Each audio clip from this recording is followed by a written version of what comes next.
being aggressive, and then it just spilled over to the rest of the map because of the way that GBM played. Now, I will say as we get into this Game 4 draft as well that we've discovered through this best of 5 series and through most of the MSI play-ins that you can't really blind pick jungle. It's really difficult to blind pick that role when there's counters available. Through this set, we've seen the counters be successful. So the Graves is an example in that last game. But every team is selecting blue. SuperMassive has selected blue in this one. And what's that first pick going to be? Well, it's not going to be a Trundle because they have taken it off the board. Don't want to deal with it. Don't want to try to find a counter pick against it. Just get it out of there. And that means the Olaf is up and available. Because they already took away 2 of the top tier junglers, the Skarner and the Trundle. So Olaf is the one that jumps down, it's right below that in the tier list in terms of aggressive junglers. So this will give Stomaged a pretty good matchup, but there are some things you can still play into. Graves, I think, is actually still okay.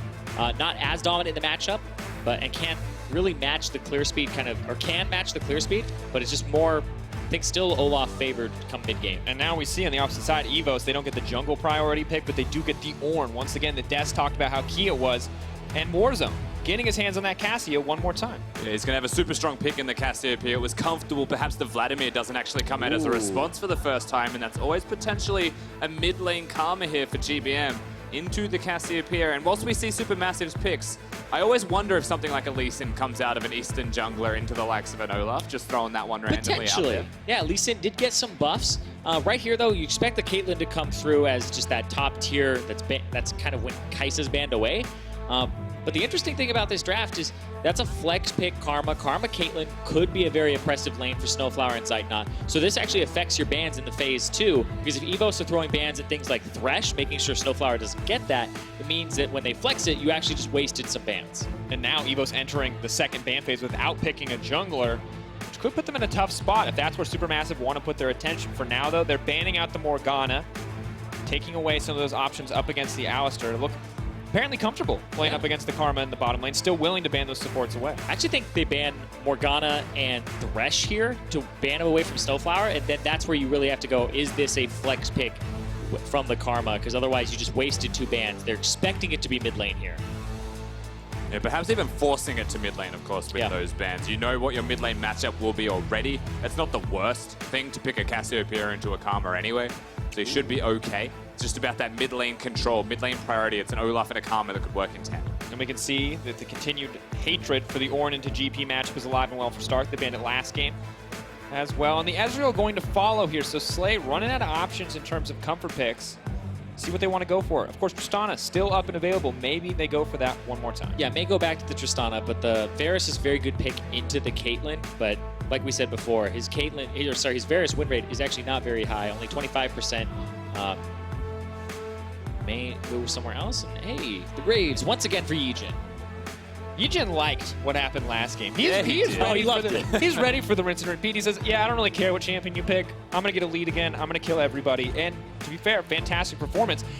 I don't know if it's going to work as well, though, without the same setup he got last time. I mean, Olaf does have a faster clear. There's always a chance that you could find the Olaf, but it's a bit harder to do when there's more camps that he could go towards, a bit more variable in his builds.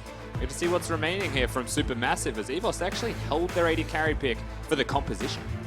Interesting too, the Shen now coming in as well as the Karma. Feels like SuperMassive have set up to play around Zeitnot on the bottom side. And this is the pick you mentioned, Zirene. You thought this would be banned away, but SnowFlower getting his hands on that Thresh for the first time this tournament. And that's why they kept their 80 carry for last pick here, because they want to know exactly what the bottom lane is. The Karma's flex to mid.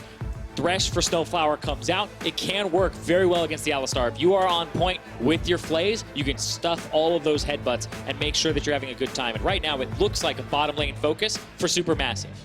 As predicted at the start of the day, this time clearly telegraphing it. The Karma, the Thresh, 2 supports there to back up the damage output of Zeitnot later in the game, as well as that comfort jungler for Stomaged. And they finish it off with an Ashe for Slay, something that is often seen into specifically the Caitlyn matchup.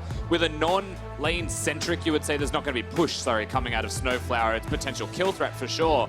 You can control that 2v2 with an Alistar and an Ashe because you hold the 1v1 between AD carries. Jungle influence is the only real breaking point there. I think that Slay and RonOP can actually hold their own here with that last pick. and it provides engage for the composition other than just the Ornn. And another thing I love about this Ashe is when I was watching SuperMassive's games, when they get a slight lead and they do the Baron, Hawkshot will shut that down because you're just going to keep throwing it over and over again. Even if they have vision control of the area, which has been their forte, you're going to be able to spot that Baron and when they're baiting it, when they are. Simultaneously shores up some of the vision weaknesses on the side of the VCS team. EVOS. Handshake between the coaches, potentially the last time as we go into game 4. And as we look at these drafts, SuperMassive, bottom lane focus. The Shen can go to the bottom side. The Karma can go to the bottom side.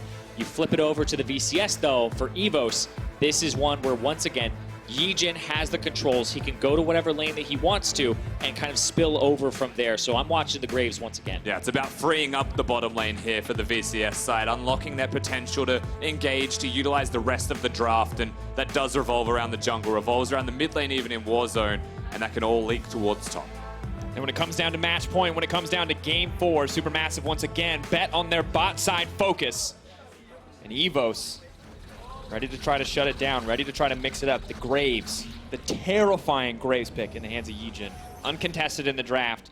We'll see if it works out as well this time. Yeah, expecting him to get up in Stomage's face very early on in this game, especially since right now, in terms of the lanes, you would expect SuperMassive to have priority mid with Karma early, and then you expect the Ornn to at least kind of seed the lane early. So when YiJin does go for an invade, it won't be favored for him, but I still expect him to go for something like that because of the style. Yeah, it's actually super good to have Grasp of the Undying as Shen into Ornn for the level 1 strength. You have the taunt, so of course you can stand there next to him, get the procs off. You should be able to win the trades, particularly at level 2 as well. And while Stark should always have push, not that early. It's a couple rotations of spells. You can win that lane as Shen, and you can unlock Stomaged. Yeah, and fabFabulous, last time he played this matchup, he had actually taken the Conqueror into the Ornn for the 1v1, but he's actually very much so respecting Stark and saying, I don't need to kill him, and I probably can't kill him, but I'm just going to go ahead and play for the team, play for the bottom side of the map, and go back to the strategy that had been working for SuperMassive. Slow things down, play to the bottom side, allow Zeitnot to carry, and they have shields to allow him to do that. Have to see the execution here in the early game. Of course, talked about the junglers being important. SuperMassive investing a lot to track Graves' early pathing. And you can understand why when you look at YiJin's numbers from the previous game. This time he is going to get a leash on the top side from the Ornn, but oh yeah, folks, that's a 40 CSD on a jungler. I mean, he was 4 levels up. He was the highest level in the game at one point. That's insane to see from a jungler. Like, that's my boy right there. I'm going, as a jungle main, that's what I like to see on the stage, because so often we're kind of the secondary wards, we're the secondary supports, we're the tanks. It's like, I like to see the diversity coming through and have a successful showing. Yeah, it was all about him as well, taking the objectives by himself as needed. Went for the early Infernal Drake while the rest of his team was fighting. And what more would you want from a Vietnamese jungler other than unbridled aggression and the self-interest of a jungler that the team works around incredibly well? Wow, so that ward from earlier. Yeah, paying off dividends at this point. SnowFlower, Zeitnot have to be careful. And they know that he's there, and they just hit level 2 on SnowFlower and Zeitnot. They're waiting for level 2 on RonOP so that he can go in. Headbutt Pulverize. There it is. YiJin on the backside. He's going to move into the middle of the team. Ooh, Guardian of SnowFlower. What a predict. He says, you got your comfort pick, I got mine. Give me that first blood. And that's just a dead Graves as well immediately at level 2. That's a red buff to SnowFlower. May not be Zeitnot, but that's control of the lane. They just win that out. And now Stomaged is going to get all of this jungle here, at least get this blue buff, but no, they're going to push him away. That is really well done there from EVS. The fact that they're making sure that even though YiJin died, he's not going to lose the maximum for it. They're protecting it. GBM blew the TP to try and make something happen there. Didn't see if a Hex Flash. Zeitnot. Ashe looking for the slowdown. Going with headbutt on the creep, trying to taxi his way in there. The ignite is there. SnowFlower now moving in. He has the red buff. Good damage coming from this Thresh if the fight extends, but Warzone is there to back him up. Every advantage SuperMassive just got getting thrown away in the overextend. Yeah, SuperMassive are still going to be ahead about 600 gold, though, because of the farm that they picked up and because of the fact that it was a first blood, too. So they get something back. You still have to salvage the jungle situation, though, and you're going to see that YiJin's going to catch up a bit. And credit to Warzone for being there to get the kills as well. Staying in the jungle, he sees someone going for the Scuttle Crab, cancels his recall to stop that, but then uses that momentum. Well, I'm already here, go straight towards the bottom lane. The real winner is definitely still Stomaged, but YiJin's still with a fighting chance because the team's able to work around it. Yeah, this TP from GBM that makes everybody pull off. I love just the way they play defensively, and that hook Oh, man. SnowFlower finally gets the Thresh. What did we say? I thought I'd never want to play support again. That man right in that moment made me want to play support. That was crisp. That's one where he's up against the wall, so he just throws it alongside the wall. The only way you avoid that is a flash, You can flash to the back, right. yeah, back into our territory. Yeah. You can flash. Either way, you're going down. And, you know, we didn't see SnowFlower get his hands on this pick for the longest time. Now does get it, and I think that's exactly the kind of confidence play you want if you're members of SuperMassive. Our player gets his best champion and starts killing people with it. That has to make you feel good when your back is against the wall and your opponents are on match point. He got it once during the regular split, so the group stage rather, won with it as well. Looked incredible on it on top of that. And that was the moment, you know, everyone was saying ban his Thresh. Now, okay, is it actually that? Yes, it's actually that good. And now you get it again and he doesn't miss the hooks. And just moments away from getting the trap down as well. SnowFlower and Zeitnot confidently in control of the bottom lane. We know the Ashe and the Alistar are there to set up the engages potentially for somebody else, but the Graves falling behind means they're not quite getting the same level of attention they got in the previous game. Yeah, the Graves are going to have to play catch-up himself and go through the jungle and try to just constantly clear. He's down a level right now. Stomaged up and ahead, so the Graves won't have that same type of impact. We'll try to go for a little bit of a contest in the river, though. We'll see what happens, but Stomaged wins pretty much all 2-on-2s and 3-on-3s.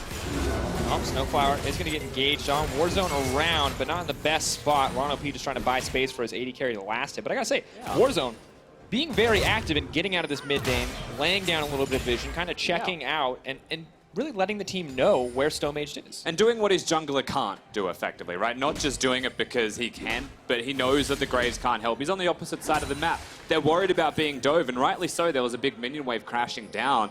And Warzone, very smart and very aware of the state of the map, able to actually help that out. And he's going to have to keep that up because if GBM has that teleport, and if Warzone wants to answer any of the roams that come through, he's going to have to be on top of his game. If he can get a lead in this mid lane and use that kill that he got earlier to pressure GBM, then they're in a really good spot to win the middle of the map for EVS and then transition that to other lanes. Here comes the Predator.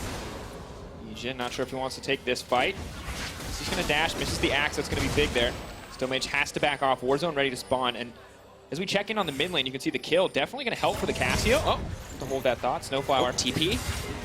Back. TPs are coming in. They may be looking for that early fight. Shen ultimate is there. They're going to try to start this one off. Keep your eyes on that Ornn ulti. Where's it going to go? Knocks up two members. Slay over the wall. Is going to take YiJin in a great spot. Warzone with the ultimate. Ornn from out of nowhere. Coming in clutch to win this one out. Taking out the Shen too. That is a disaster for Turkey. Vietnam comes up huge. Stark's TP changes everything. So clutch from all of them individually, and it makes you wonder, you know, that it looked good for SuperMassive at the start, but how quickly that turns around from just the mechanical ability of their opponents.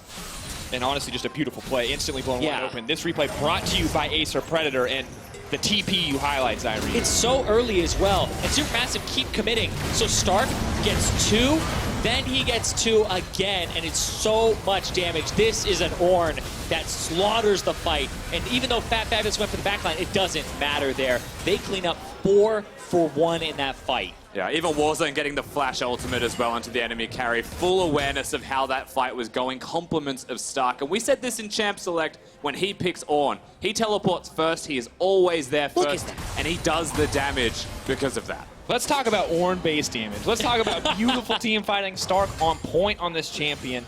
They talked about it on the desk. Key pick in this series. Stark gets his hand again.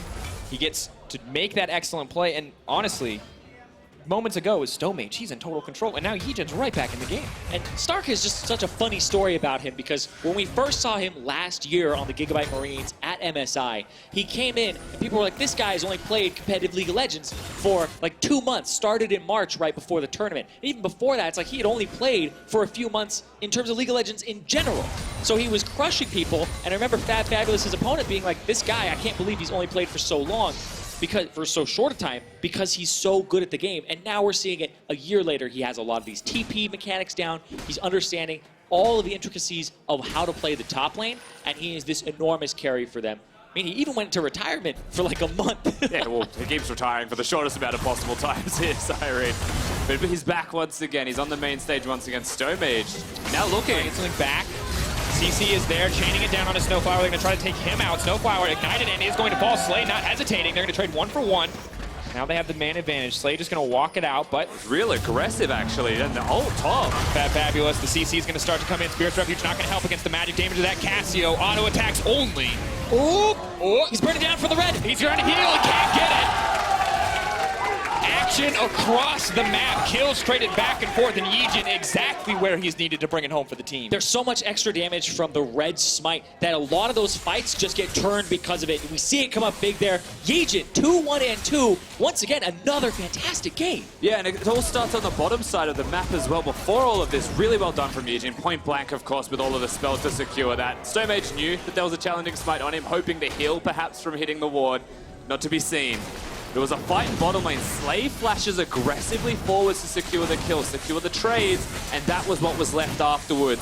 A massive victory for EVOS. And we've said it time and time again throughout this series. I feel like a broken record, but when EVOS gets the game pace going, that's the game that favors them. We saw SuperMassive. They got first blood. Then it's turned around. EVOS constantly having the fights, and then you can't keep up with the pace. We see SuperMassive falling behind. And last game, it was GBM getting over-aggressive that got this ball rolling for EVOS. This time, it is all about Stark coming down, getting this team started. He knows his team can keep the tempo going if he gets him started, and it works out beautifully across the board. Yeah, the fact that the team play from EVOS works from mid to jungle and to top lane, they can all cascade together. If one falls down, the other one can pick them up. You're seeing legitimate team play from a side that when you watch their finals, you're like, I mean, they're aggressive. They're all over the shop. They don't really slow the pace of the game down. They don't set up for things. Well, they don't need to set up for things if they're just all on the same page. It's working out brilliantly. Absolutely is. Of course, one shining light for SuperMassive. The big damage score, Zeitnot. 0, 2, and 3. Yes, he's behind the Ashe and Gold because of all the kills and assists that Slay has managed to pick up, but the farm is coming through. He is ahead in CS. It is a small advantage for sure, but it is something. This arrow. It hits. Oh. That was amazing. That was right on target as well. That's just the flash expended. No teleport even there for GBM. That would have been huge. GBM wouldn't have been able to flash. They would have been able to put the grounded on him, and looked like Stark was roaming with ultimate too. Here's the thing, guys. GBM, normally the one proactively moving around, but he is living under his tower this game. He went from diving 24/7 as the Vladimir, sometimes ill-advised, to hiding here. Oh, not again. Another Hex Flash. Luckily, they have the vision there, but sadly, GBM has been invisible. Luckily, mid-jungle, both there in the mid lane. And you can really tell that his aggression has been tempered, not just from him as a player in this game, but even from the draft going for the Karma. But speaking of aggression, they're looking.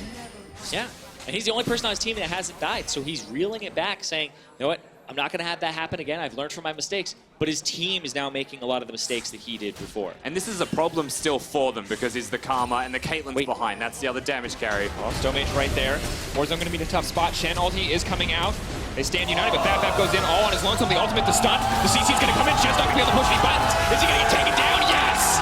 RonOP comes in to save the day. And as we just said that the team is suffering from the issues that GBM did last game, it happens. fabFabulous comes in, he flashes the chase, and he's not able to get the kill. Too much aggression, and right here, this might be another case. SnowFlower does get it. The trap goes down immediately. They take out the 80 carry, but YiJin is here. He may want to turn this one back. They're trying to get through SnowFlower. They are going to take him down. RonOP running for his life. Reckless Sling will come up. True damage will bring this kill home, but RonOP is still running. Stomaged is going to take him out. And super good awareness from SuperMassive on the opposite side. They tracked it. They knew they were going to go forward. SnowFlower does not miss those hooks. And he goes straight on to Slay, knowing full well they were going to stand still and try and deliver onto him. We get to see what happens here with the Cassiopeia as well. And dodging the taunts, what you have to look for. I do wonder what the thought process was from Warzone going that direction, but right there, just barely gets away. Even Slay throws a heal at him just in case. He's like, you know what? If something happens, if, you know, thunder comes down from the sky, something happens randomly in the game, at least he's safe. But this hook from SnowFlower is exactly where it needs to be. The boxes. They knew he was going to get comboed, and he chooses not to play the Alistar out of that. Instead, he wants the kills onto the opponents. Very successful from them as a counterplay, where EVS go a little bit too far. Absolutely the case. And Zeitnot, of course, pairing up very nicely with SnowFlower. You see the disappointment when the initial play goes against them, but Zeitnot and SnowFlower coordinating well on that Thresh hook, making sure they get the maximum there in terms of kills. Once again, it does not get them out of this 2.4k gold deficit, but it is a start. It is the Caitlyn getting a little bit more under her belt in terms of gold and items. Yeah, and fabFabulous there on the player cam. this has to be such a stressful series for him. This is a revenge series up against Stark from last year with the Gigabyte Marines versus SuperMassive, the 3-1 series. And so far, Fabulous' scorelines have been 1-6 in one of their games. He went 1-6 in the last game, and now he's 1-3 to start this game off. And you can see YiJin is just having a field day in the jungle. I mean, look at the CS. We took a break to look at the bot lane CS. We go, ooh, SuperMassive, nice. And then we take a look at the jungle CS. YiJin. Remember the plus 40 at 15 minutes? It's about to be 15 minutes, and it's around that plus 60 area. YiJin died. Oh. Sidestep. They're going to coming in. They're going to kill both of them. Hunting for the Olaf. YiJin, no flash available. fabFabulous, so the one in trouble. He's the sacrificial Shen. GBM wants to save him. He doesn't have enough shielding. He just blasts them, and he's far ahead in farm. Warzone's right here. GBM needs to run. He's walking through graves because it's the better option. Oh no, the knockup is there. This is disastrous for SuperMassive. EVS just picking him off. And they give the kill over to YiJin, and he's going to take the Wolves on the way out. He's taking everything. He's 2 levels up. Remember, this guy died level 2 and struggled to pick up his jungle, but that's the only death he's had all game. He's now out farming his top laner. He's chasing his mid laner in CS as well. This guy takes everything. Look after your firstborn as well. Oh, he takes those second blues. He takes everybody's lives on the map. I am loving this. I mean, the Shen TP in there was brave. Let's be honest. That Graves probably would have dived there if he had a flash. And, guys, we've said this. And YiJin just continuing the trend of Vietnamese junglers. It doesn't matter if it's a local stage. It doesn't matter if it's international. It doesn't matter where they play. These guys are insane at the jungle role. Yeah, frankly, it's good to see another one come through, right? You lose Levi, you're like, oh no, is this it? Yeah. But here comes the third coming of the aggressive junglers on the international stage. And that's been a big worry, is people going, oh, Gigabyte Marines, as soon as the Vietnam region got made into its own tournament that went right to MSI, people were saying, oh, well, Levi left and went to North America. Gigabyte Marines are going to be garbage now. It's like, that was the only good team. EVOS is saying, no, that is not the case, that they deserve the respect, that Vietnam as a region is powerful, and that they need to be respected because they are producing talent constantly, and YiJin has come up all right now, and we're seeing another one of those prodigies. And they beat them to get here. Yep. Absolutely taking down. New Gigabyte Marines lineup, new EVOS lineup looking so powerful. And this is an organization that's been praised in Vietnam for its structure, for having the support structure, for trying to do it, you know, all the way top down. Not looking for anything sketchy, just wanting to bring home high-quality organization, support staff to support the team, and it's paying off. You can see how well coordinated they are, and on top of that, the individual talent to boot is just so good. 3 levels up now for YiJin. It's just well, Stomaged is almost. We were almost level 10. We've been here. Guys, this is deja vu. The only difference is GBM now looks like a Karma. Oh. Now looks dead. Once was a Karma, unfortunately has since passed away. Pressure in the mid lane as well. It's not just YiJin that's ahead, it is Warzone. He was the one that kicked this all off in the first place. And it's not just one turret they're looking for, it's 2. And this is where desperation is going to kick in for SuperMassive. They're going to start flailing, trying to figure out how to deal damage control and make sure that they can stop losing this game. But right now, EVOS, they're snowballing effectively. Ornn coming in, maybe looking for the disengage. SnowFlower over the wall, not going to get caught out. But guys, SuperMassive had to be hopeful. They had to be thinking, this is where we can come back. We can bring it to game 5. But right now, EVOS are making this look like a pub stomp. These guys are crushing. These guys are tearing through the opposition. Here comes all of them. EVOS now looking. The flash out already. Immediately, Warzone in the middle of everything. So much damage. Warzone is going to get taken down, but the Graves is alive and well. GBM on the backside. Slay looking for a way into the fight, but Zeitnot is uncontested. Heading home onto Stark. Getting the damage down. The tank line is going to fall. GBM protecting the team. fabFabulous on the front line. RonOP trying to buy a little bit of space. YiJin not sure if he wants to move in or out, and they're giving kills over to Zeitnot. He's now on the hunt, looking for a bit more. The Ashe trying to disengage, but the Defiance from Karma speeding him up. Are they going to keep going for the chase? SuperMassive, can they extend this play a little bit further? Doesn't look like it. I don't think it's worth going forward for, especially when there's an Ocean Drake on the table. That's something that they could pick up if they wanted to. But they're going to go for the turret pressure instead on this bottom side. Finally get a first turret for themselves. And you were seeing Zeitnot now start to warm up to the game. He's starting to really feel himself, and he's got those kills now in the back pocket. So if he gets that money spent even more so, he's the player you have to look at as the standing defiance against the opponents of EVOS here. Yeah, he's the beacon of hope right now for them. And this right now, this is the tournament lives for SuperMassive. They lose this, they are out. They cannot get that group stage. They cannot actually have that kind of group stage play-in bye into Worlds, and then that would once again potentially go to Vietnam. Yeah, and of course GBM in this replay just dies extremely quickly, and of course you get to watch YiJin's perspective of this. Annihilated. It's collateral damage, for sure. I think intentional target at that point.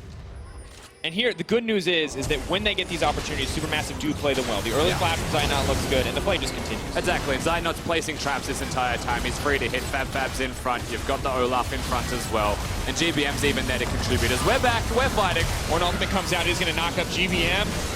Moving through the rest of the team, trying to take down most targets. Everybody is alive, but SnowFlower set to fall. Caitlyn getting shut down by the Graves. YiJin is cutting through the entire lineup. He may just turn his focus to GBM. Stomaged wants to keep going. He wants a little bit more of the flash forward. He's feeling himself.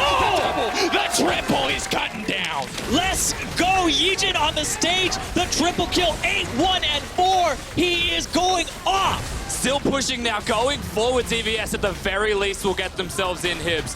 fabFabulous is alive. It's very early into the game, so you take the inhibs, you back away, but a massive lead now for them. It goes up to 10,000. And the Baron, I believe they go and rush the Baron right now. 5 men strong right here for the VCS.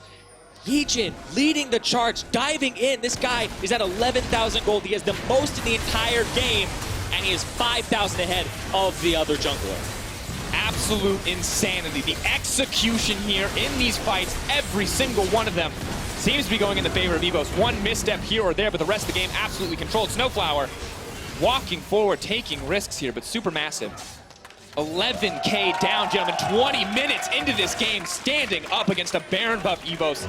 It almost feels insurmountable. It all starts once again with Stark going forwards. Warzone as well flashing, but it's YiJin who finds the Caitlyn and is able to kill him before he deals damage. The last fight they lost was Zeitnot free to farm against the enemy champions. But it's not just that. He doesn't stop when a traditional jungler tends to stop. He flashes in, and he keeps going. Yeah, he has that CDR. He has the red buff. He has all of the damage behind him. And you can see they are hyped for the way this game is going. And now SuperMassive, I said they had to get desperate. Look at that. It's completely shut down by the Ashe. SnowFlower wants to get the hook, does manage to get it. Maybe they can take down Warzone. Maybe this is the pick that they need. Warzone's still alive, but does get taken out in the end. Ashe trying to disrupt, but it's just a goal in the end as it goes between double drops for Stomaged. Now they have to tend to their side lanes. It's going to be Ornn pushing bottom. YiJin's going to kind of shadow him and make sure that there's no push in mid. So there's no objective reward here for SuperMassive. Now YiJin, what is he doing? Oh, here comes the Ornn ulti. Oh, he's going to go for it! Oh my god, goodbye! That's not a Kha'Zix, that's a Graves, baby. In the middle of everything, the shotgun hitting home melee range, and he is not concerned, but he should be. The shutdown comes through from GBM. Stark still trying to turn this fight, still trying to keep it going. Meanwhile, Slay is pushing on the top side. SuperMassive grasping at straws, just trying to kill the Ornn, but he still makes it out. Stark, the hook from SnowFlower may be enough. They go over, GBM healing up, Mantra's the snare, gets the healing. They're going to take him down, but Slay is breaking the base. They just went 2 for 2 in a 2v5. That is insanity. The assassin in the bush as well. They get a turret in the top lane. They start to break the base. After 2 of them get caught out of position. How? From a moment when that should never exist, they find the spot where there's no vision from SuperMassive, and the greedy pathing from SuperMassive gets them punished. And that's the thing where we talk about like the Kha'Zix for YiJin, the 26 bans, the undefeated record for him. He's playing his Graves like it's a Kha'Zix when he chills in the bush. Right here, that's that first kill onto the Cassiopeia. Then they have the Alistar fall down. And then when they go through, it's a legitimate 2v5 that comes out here. And you can just tell SuperMassive has been so dominant, the region dominant on the stage. They're just not ready for this kind of play. I don't think anyone is. Who does this play? How do you practice against that? I don't think you make it this far into a scrim against a fed Graves. I just don't think you're ready for this.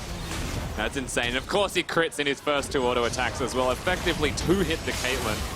And you can tell SnowFlower's playing out of his mind on this Thresh. We're back. He's trying. YiJin in the middle of everybody once again. Now he has to try to run. The Olaf going to try to chase him down. 3-level difference. YiJin unafraid.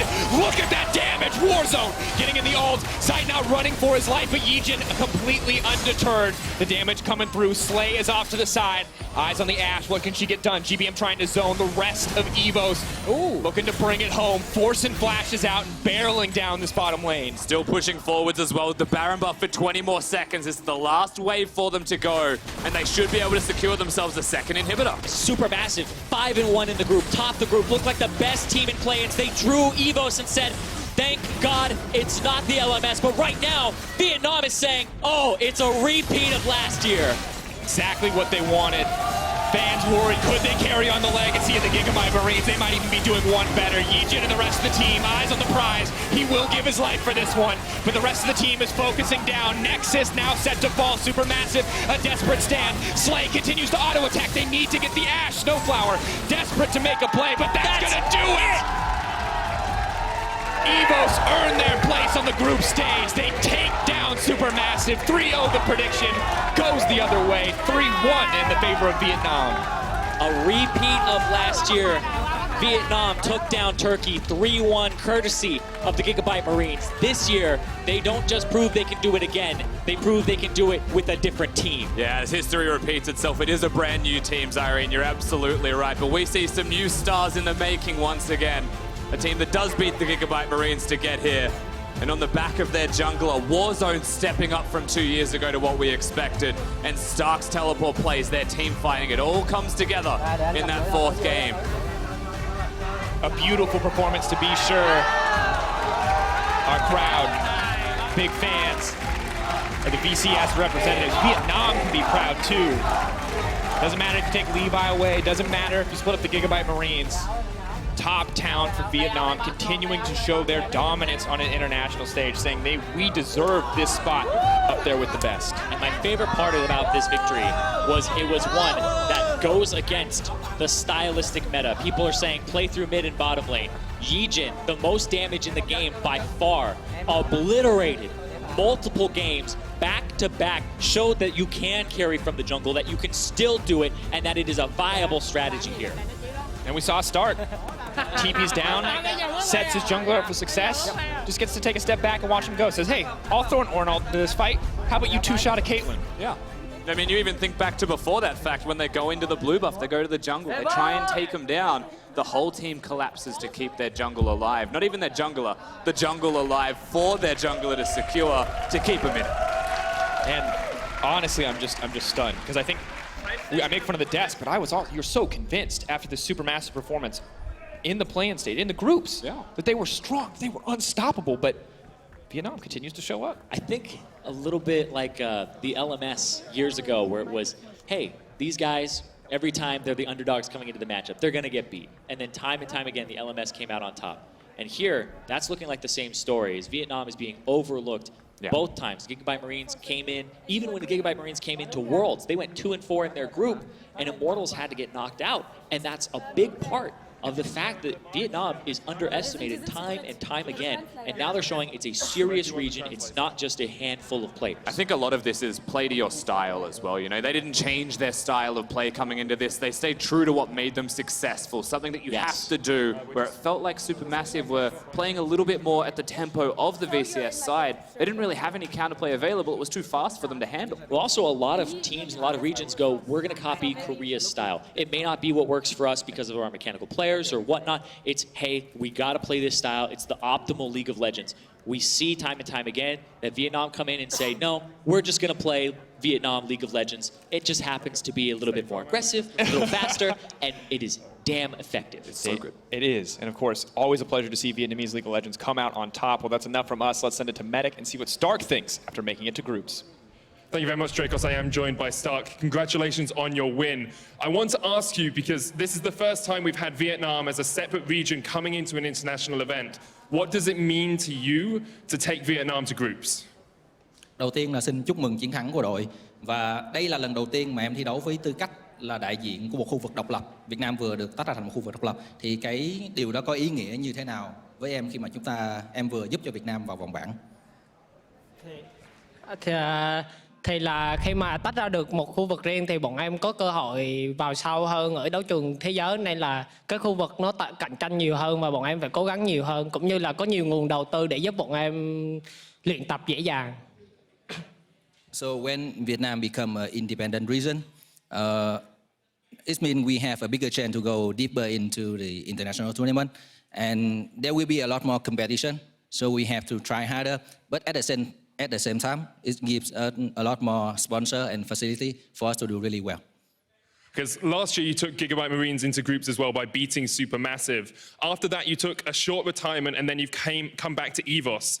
What is it about EVOS that made you want to come back to League of Legends? Mùa trước thì em thi đấu cho GAM và em cũng đánh bại SuperMassive. Mùa này thậm chí là em vừa làm điều đó mà nhanh hơn nữa. Nhưng mà sau đó thì em rời khỏi GAM một khoảng thời gian. Em nghĩ một khoảng thời gian sau đó em mới đến với EVOS. Thì lý do gì mà em quyết định là chọn EVOS khi mà em đang quyết định là tạm nghỉ đúng không? Và lý do gì EVOS đã khiến em quay lại với Liên minh điện thoại? Lúc mà em rời bỏ GAM thì thực sự là em có ý định đi học. Nhưng khi mà Slay rủ em vào một team nào để đánh giải thì trong bản thân em lại muốn là chưa thi đấu chưa đủ và mình muốn thể hiện thêm nhiều hơn. Thì khi đó EVOS đã liên hệ em và em quyết định vào. So after I left GAM, I actually wanted to go back to school, but then Slay asked me, "Do you want to join a team?" And I think that I haven't shown enough of myself, and I want to show the world more of me, so I came back. Well, you're definitely showing the world a lot at the moment. I want to ask, as a team, EVOS, you went through the promotion tournament, you got into the VCS, and then you won the VCS as well to get here to MSI. How far do you think you can progress here at MSI? Cái hành trình của EVOS đó là vòng thăng hạng VCS, sau đó vào VCS, rồi vô địch. Bây giờ vượt qua được cái vòng khởi động này mà vào vòng bảng. Vậy thì bây giờ em nghĩ như thế nào về cơ hội sắp tới của EVOS tại MSI này? Bởi vì là em nghĩ thì trình độ của bọn em vẫn còn chưa tới các khu vực khác, nhưng nếu bọn em có cố gắng và tập luyện đủ nhiều thì hành trình có thể leo tới top 4. So actually right now I feel that our team hasn't come close enough to the major region, but if we try high enough the rest of the tournament, I think we can reach top 4. Okay, so which major region are you going to beat to reach top 4? Vậy thì cái khu vực nào mà em nghĩ rằng EVOS sẽ đánh bại để vào top 4? Em nghĩ là ngoài Hàn và Trung thì tất cả các khu vực còn lại đều có thể. So besides from China and Korea, we can beat the rest. Oh, that's some big words right there. Congratulations on your win today. We're going to hand it back across towards the analyst desk. Thank you very much, Medic. They just put on a show, EVOS. They were not the favorites, according to our analysts at least, and to a lot of people we talked to, because we didn't know what to expect. And what we got was aggression, but was cleanliness in finishing out games and snowballing almost to perfection. Individually, they performed so damn confidently. Yep. And we had so many questions to players like Warzone that came out competitively and it didn't come out. But you know what? Today, that was a lesson already proven wrong. Yeah, absolutely. We're talking about a team that is so decisive. You see the collapse that come out, the use of summoner spells, and you can see the panic that it instilled in SuperMassive time and time again. This was a team that was just reeling. They had no answers, Rats. And I was flabbergasted too. Like literally just going down the players, like Stomaged was trying to keep up. YiJin was just tracing every single damn player down. I don't even know what to say. I just want to watch this again and again. I really do. He was so fed. 8 kills. Like, I'm not even talking about the CS. Before this game even happened, it was like 40 CS ahead of Stomaged. And then he went lane to lane into the enemy jungle, and he just stole so much. The best thing about this, like I remember, like to even get into this, because in China, it feels like every player aspires to be Uzi, so you get a lot of amazing, incredible AD carries. Yep. And then no matter how much talent we take away from YiJin, or at least from Vietnam, you get players like YiJin. SOFM was the major one that people look up to and aspire to in Vietnam. And then you get Levi and now YiJin. It's insane. Yeah, the way he just bullied Stomaged, yes, Yeah. but the rest of that team as well. And it's not just that it was a one-off, right? It was 2 games in a row now on Graves, which seems to be power pick, by the way. But he just crushed it, and they didn't stop. And I think the fact that they were so good individually, they trumped SuperMassive players, and they could just overrun them, just shut down SuperMassive completely. And this is actually what we see time and time again from strong Vietnamese squads. Yeah, absolutely. And I mean, his Graves were great in those 2 games, but let's not forget that his tank play on the Trundle was also phenomenal. This guy isn't a one-trick. We haven't even seen his best champion, which is Kha'Zix. I mean, that was a little Kha'Zix flavor right there, popping out of a brush and one-shot and an 80 carry, but I love the team's confidence in him. I love the fact that they give resources to this guy. That's something that you have to be flexible as a team. Yeah, maybe he just took them for himself, but he was just like taking first turrets, like sharing gold on every turret, going to lanes, shoving it in. And the early games, it looked like frustrations. The late game, it just looked like this is the tempo they want to play at. And it's a lot of faith in the individual players because not only are they giving a lot towards YiJin, but also he was able to come out and help out Warzone because Warzone had played that lane so well that he just goes out, zones GBM off of the entire wave, takes the first turret. Yeah, like the guy is insane. So this team is definitely the team to look out for. Now, I don't know about EU and NA, but apparently they're confident enough to take them both down. Yeah, they don't give a damn. If we talk about sending a message, YiJin in that last game, 62 CSD up over Stomaged at 15 minutes, 924 damage per minute for a jungler throughout the whole game. Most damage in the game by far. This is really a standout signal. And then we got to talk about the next step. What is this? I don't want to keep bringing up the Gigabyte Marines because I want to give EVOS the praise that they deserve themselves. But the similarities between these two stories are immense, and the pride that they are bringing to the Vietnamese region is also huge. Yeah, absolutely. And I mean, when you have a look at the juxtaposition, you have a player like Archie on the Gigabyte Marines that was around forever, was role swapping around, had been subbed out. He comes in, he looks like a genuinely superstar support. You got someone like Warzone, 0-7 up until this point in international competition, comes out, throws the gauntlet at GBM, and then absolutely pops off game after game. You have to love like the juxtaposition this creates. We also have an interview with Warzone standing by, and I for one, I want to hear it. cannot wait what he has to say. So let's hear it. Medic, talk to Warzone. I'm joined by Warzone, the victorious mid laner. Now, Warzone, congratulations on the win. I want to start off by saying this is the first time we've seen Vietnam represented as an individual region here at MSI and at international events. What does it mean to you to represent Vietnam and to take them to groups? Đầu tiên thì xin chúc mừng đội với chiến thắng vừa rồi. Và đây là lần đầu tiên em thi đấu ở đấu trường quốc tế với tư cách là đại diện của một khu vực độc lập, là Việt Nam đã trở thành khu vực độc lập. Thì điều đó có cái ý nghĩa như thế nào đối với em?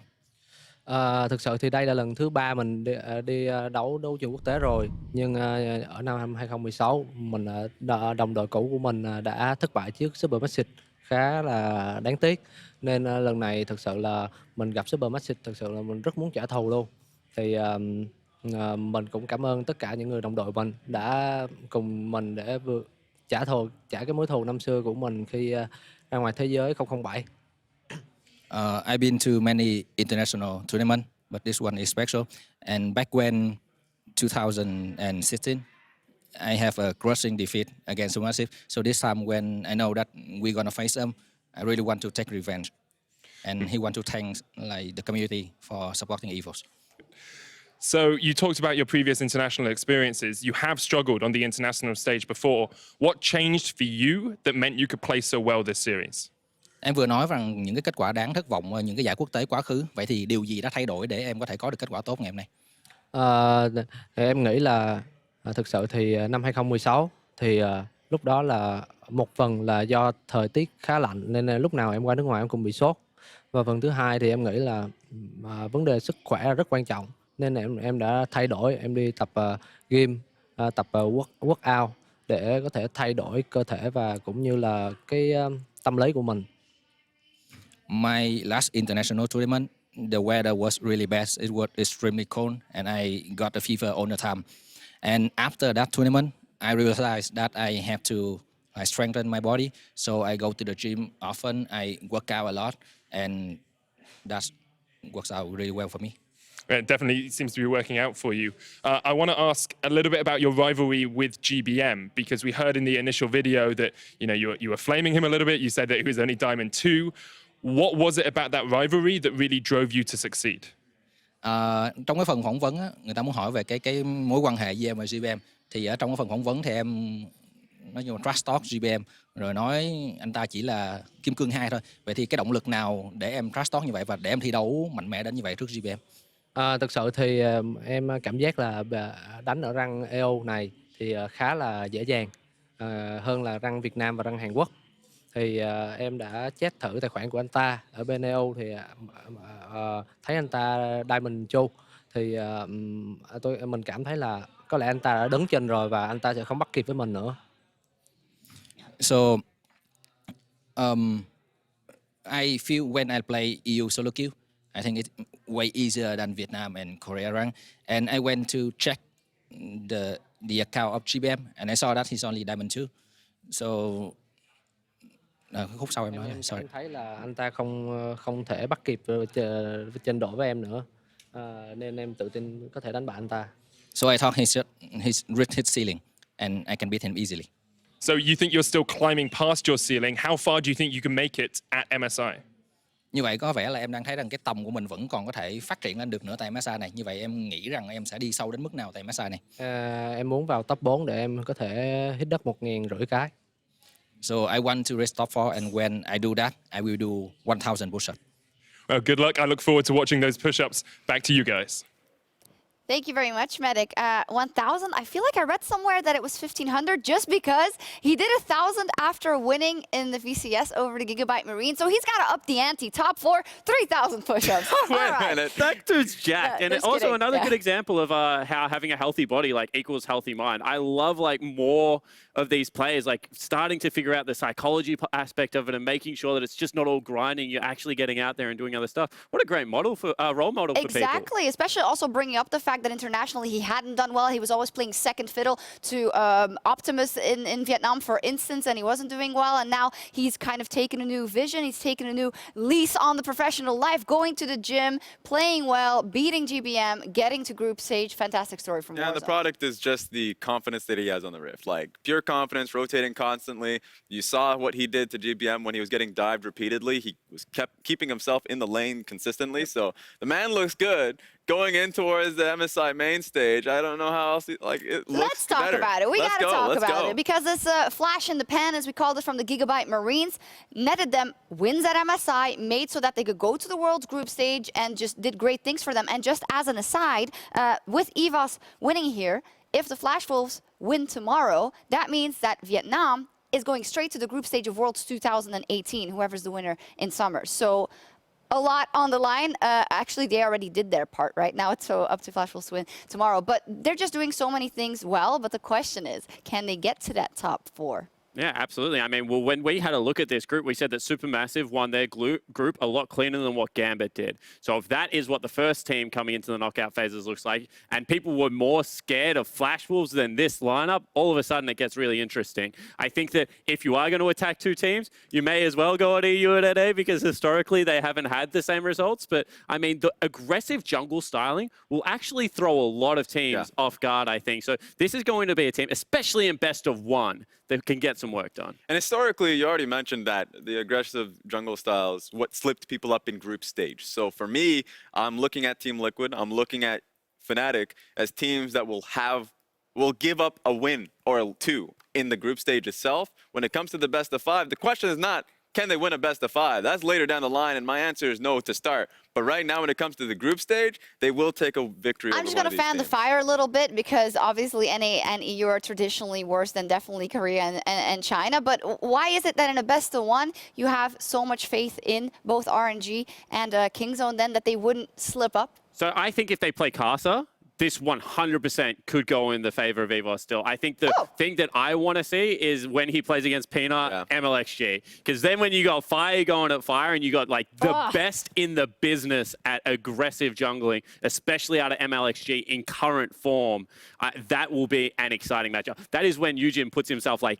in there with everyone else. That's his chance to become a legend. How much do you want to put it forward that they're going to beat at least NA and at least EU once? Is that 100% certainty? Yeah, I'm just going to say it. Look, wasn't that confident. Go out there with authority. Look, I ain't confident in anything anymore, all right? I will say this for certain. Remember, Peanut went up against Albus aggressive style at Worlds, and while they didn't lose, it was very damn close. So this style works. Tried and true, best of 1, it's going to slip someone up. So it's a good call-out saying that it can work versus RNG or Kingzone, perhaps. Someone is going to fall. Someone's on that list. I mean, the last 2 years, people have fallen. INTZ took people down. Albus did. Then GAM took people down. The last 2 years of this kind of competition, playing region teams have actually done a lot of damage. They have done a lot of damage, but then they've never gotten past that point, right? And now they're saying straight up, we want to make it to top 4. That is now a goal. So do you think EVOS can do that?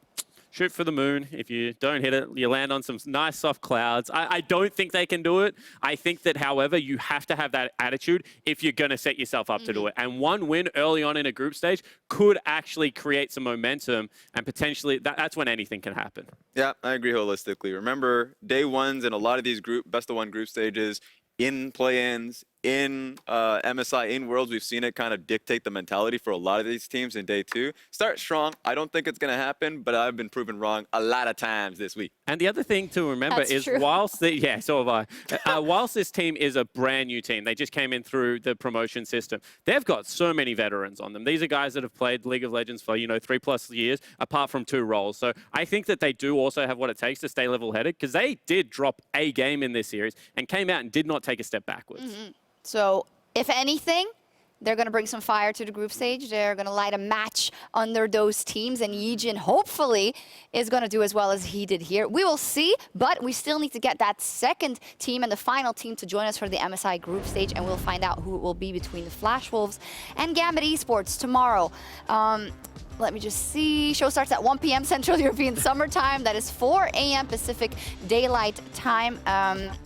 But I do want to take a minute to talk about this matchup, because as said before, if everyone said that SuperMassive is going to beat EVOS easily, a lot of people are saying that Gambit is not going to get past the Flash Wolves. And just to get people up to speed, the Flash Wolves, even though some members have left, they still crushed the LMS completely. They 3-0'd the finals. They only dropped 2 games in their regular season. So in terms of record, it feels like the same old Flash Wolves. Yeah, for me, while it is the same old Flash Wolves, a lot of it comes down to the fact that the competition within the region has shortened down significantly. It was just between them and G-Rex. So that's where my question comes in, that you look at Flash Wolves and statistically they are balling. They're actually doing incredibly well, but I'm looking at it and I actually just think that Gambit, I'm not saying they're going to take it. I think it goes down to 4 games that Flash Wolves do win. It's going to be competitive. Yeah, and you say that, they're not in the deepest region. Well, reality check is that they were never in a deep region. I mean, whilst Flash Wolves AHQ looked good, J-Team had a split of brilliance. Apart from that, LMS has looked rather shallow. And this is the team that internationally, even when AHQ were a little bit dominant, Flash Wolves were the team that could take it internationally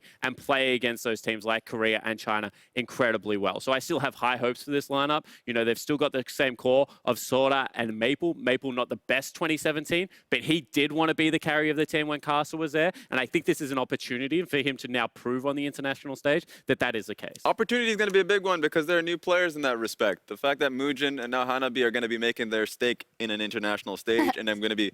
Stake, yeah. He left too as well. Yeah, he's gone too.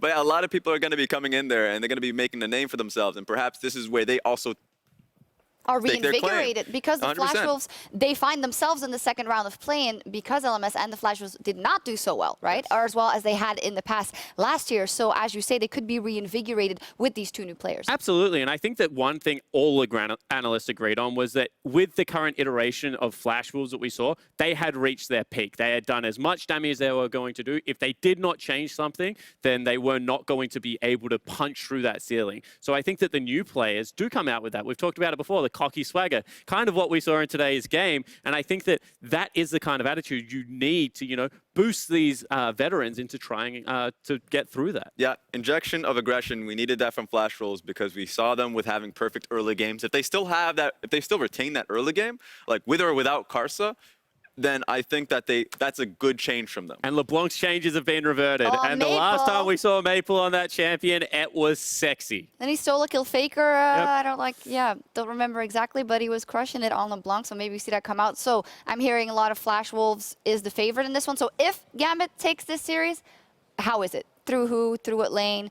I would say through Diamond Prox. I think Diamond Prox has showcased in day 2 that he's been a strong member for the team. And then if we're going into this setting, there are still questions on Mujin and how strong he's going to be coming into this one. And I think Diamond Prox right now has been making some, taking some names. I like it, but I'm going to throw the rookie out there. I think that Lodic, they've put a lot of resources into him. The one thing that I didn't like about Betty is that some of his rotations are very slow. Sometimes he gets caught in side lanes. He doesn't make the most intelligent plays sometimes, Raz. And when I have a look over at what Gambit's 80 carry is doing, it's been very impressive so far. Maybe they think they have to attack someone like Eddie or Diamond Prox. Maybe he starts getting the things like Kai'Sa and he can step up and carry. So predictions for tomorrow, let me guess, 3-1 Flash Wolves. Raz? Yep. Yeah, I said that. Technically, I said 4 games, so that's the only way that come out of that one. Because the 3-1 prediction is kind of like the wimp prediction. Yeah, absolutely. Like Wait a second. Because it's like, I know this team is going to win, but, you know, I also know that the other team might pick up a game, so it feels like a 3-1. Let me say why it's going to be a 3-1, because even though I have Flash Wolves taking the lead, remember all of day one was Gambit coming out with new compositions, and they immediately went back on the grind in terms of scrims, so there's going to be something new, specifically from Kira or just from top side. I don't know. All I'm saying right now, we're going to be seeing a new strategy come through, and it's going to give some time for Flash Wolves to adapt, and I do believe they will adapt. I love it. I put you on the spot, and you explained exactly why. Spawn? I think that the last time Kira played like world-class international talent, he kind of fell over. So I think that Maple is world-class. That guy's a jet. Everyone knows that I've always been a huge fan of him. So I'm going to go out again with the 3-0 clean. Of course. Yeah, so yeah, 3-0 Flash Wolves. Roast this man. In the end, if you guys at least get the winner right, I would be happy at this stage. I mean, you're doing a lot better than you have done. So we'll see. Good stuff. Thank you guys for joining me. 4 games, 4 interesting games, and a fantastic showing from EVOS, who find themselves in the MSI group stage. We'll see if it's Flash Wolves or Gambit that join them tomorrow. That'll be it here from us in Berlin. Thank you guys very much for watching, and join us tomorrow for Gambit versus the Flash Wolves in a best of 5. See you then.